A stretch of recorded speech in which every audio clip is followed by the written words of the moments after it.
তো বন্ধুরা অনেকদিন পর ছাদে উঠলাম, মানে আমার অ্যালোভেরা গাছ লাগানো আছে। তো মাশাল্লাহ আমার যে ধান পোতা হয়েছিল সেই অ্যালোভেরা গাছের ভিতরে সেই ধান কিনতে হচ্ছে।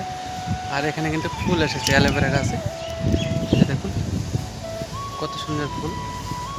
তো আমি কিন্তু এই অ্যালোভেরা গাছের সচরাচর ফুল দেখতে পাই না, তো আজকে আমার গাছে ফুল দেখতে পেলাম। তো ব্যাক ক্যামেরা আপনাদের দেখাচ্ছি সেই অ্যালোভেরা গাছের ফুলটা কত সুন্দর হয়েছে আপনাদের। তো বন্ধুরা এই যে অ্যালোভেরা গাছে এই যে ধান গাছ পোতা হয়েছিল, ঠিক আছে, সব ধান গাছ হয়নি, তো এখানে দুটো ধান গাছ হয়েছে। আর এটা হচ্ছে তুলসী গাছ, ঠিক আছে, একটা তুলসী গাছ। আর এই হচ্ছে সেই ফুল অ্যালোভেরা গাছের ফুল। মাশাআল্লাহ দেখুন কত সুন্দর হয়েছে।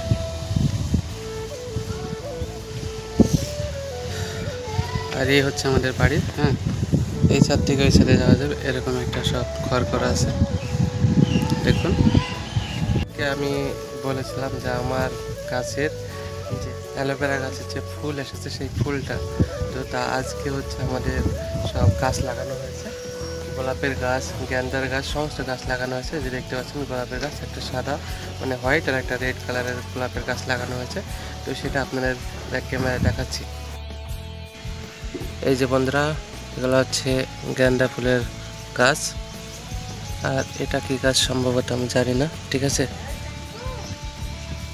আর এই যে একটা সাদা গোলাপের গাছ। তো বন্ধুরা দেখতে পাচ্ছেন যে ড্রাম, জল রাখা যে ড্রাম, সেই ড্রামে কিন্তু আমাদের এই যে রেড কালারের গোলাপ গাছটা লাগানো হয়েছে। আর এখানে হোয়াইট কালারের গোলাপ গাছটা একটা প্লাস্টিক ডাব্বাতে লাগানো হয়েছে। আর ওখানে এই যে এটা কি গাছ আমি সম্ভবত জানি না, এই একটা গাছ। আর ওগুলো হচ্ছে গাঁদা ফুলের গাছ। আর ওই সাইড আছে অ্যালোভেরা সব গাছ। তো বন্ধুরা এই ছিল আজকের ভিডিও, ঠিক আছে। ভিডিওটা অনেক ছোট, তো ভালো লাগলে লাইক করুন, আর চ্যানেলে নতুন হলে সাবস্ক্রাইব করে আমাদের সঙ্গে থাকবেন। দেখা হবে নতুন একটা ভিডিও। বাই বাই বন্ধুরা।